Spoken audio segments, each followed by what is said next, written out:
So I'm going to pose this question, and also not even just political and civic engagement, but how we connect that to generations. So not just the young generation or the middle generation, but also our, aging generations as well. So can we talk about, and this is for the entire panel, how do we do more to educate our communities about true political and civic engagement in the digital age? I know, I didn't say all that, but I thought about it. I'll jump in. And I'll do a plug too. Join Higher Heights. We are a membership-based organization building a network of Black women and our allies with the goal of moving millions of dollars by 2020 with millions of women. There are 23 million Black women in the country, so we're a national organization. Black women are the largest users of social media. So according to Nielsen, Black women spend 3 hours a day more than the general population on social media networking sites. We click through more videos than the general population. Now y'all know y'all click through those cat videos, right? So all of our programs are actually named after hashtags. So our leadership program around engaging Black women to step off the sidelines and harness her leadership, may it be just organizing in the community and recruiting and supporting Black women to run for office, to stepping off the sidelines and running for office as well, to our hashtag Black Women Vote campaign, which is our GOTV campaign to engage Black women to organize their networks to get out the vote.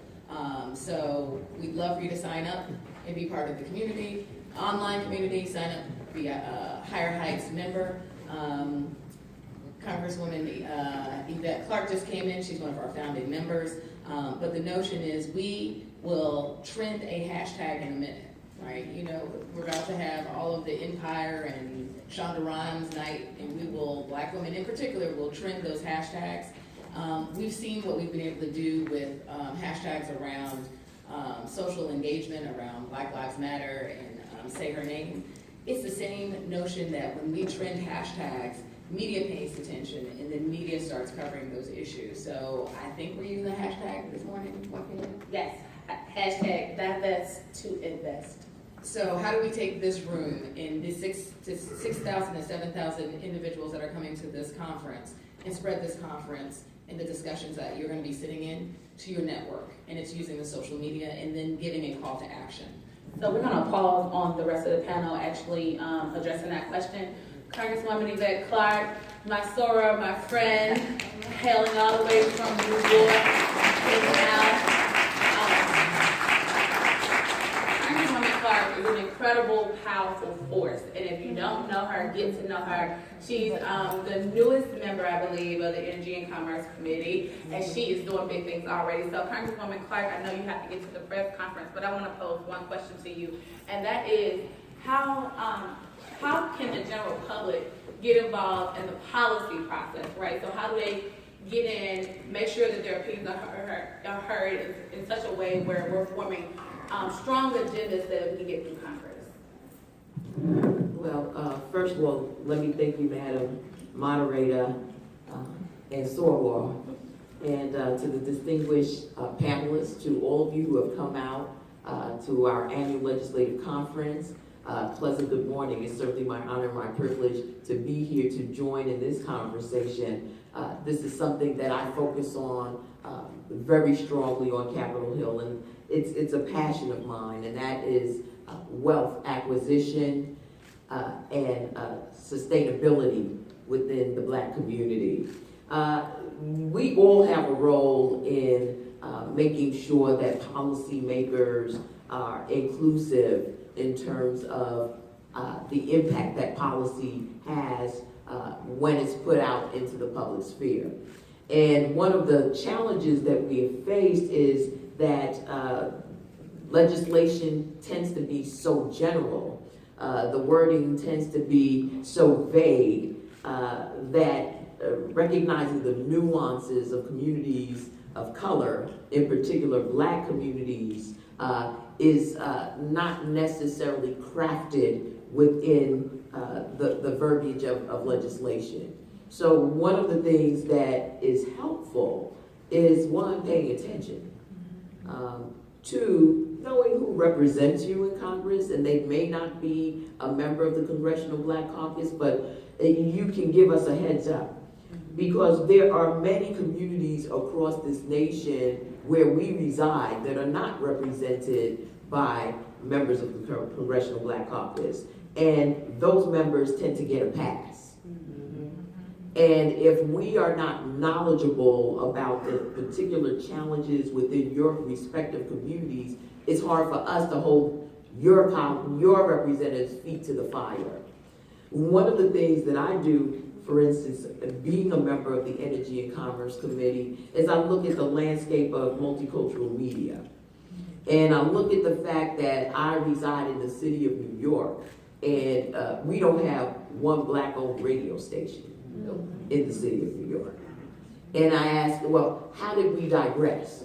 Because throughout my lifetime, we have had a Black-owned radio station.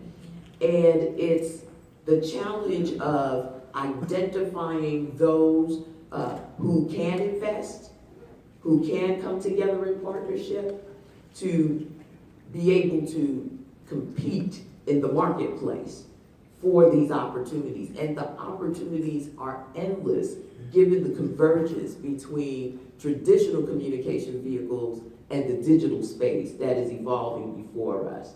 So I'm constantly challenging the FCC around who is telling our story and how are they supporting the development and the pipeline of intellectual property, ownership, content, programmers, you name it, the whole spectrum. Because we are great consumers. We are the most reliable consumers.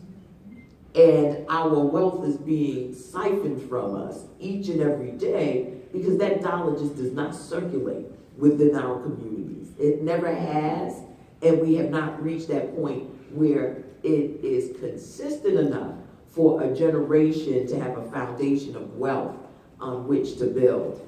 So I would say it's pay attention, challenge those around you who are representing you to meet the goals and aspirations of wealth development and opportunity through the legislative process, through their policy positions.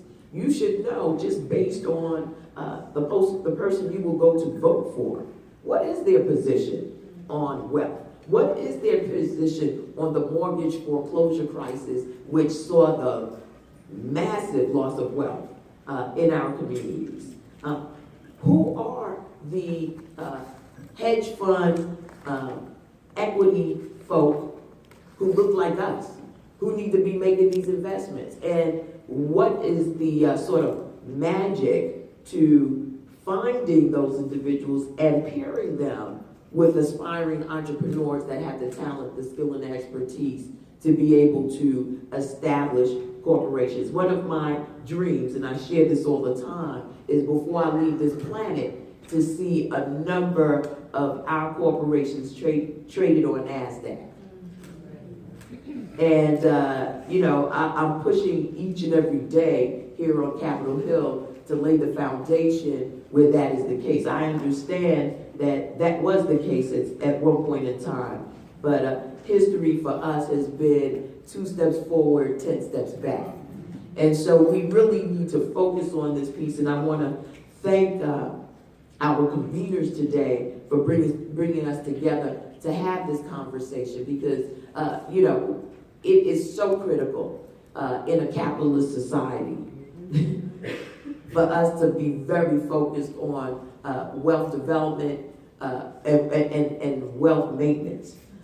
Because at the end of the day, you want to make sure that your children and grandchildren inherit from you much more than you were able to inherit from your forebears. Thank you. Thank you so much.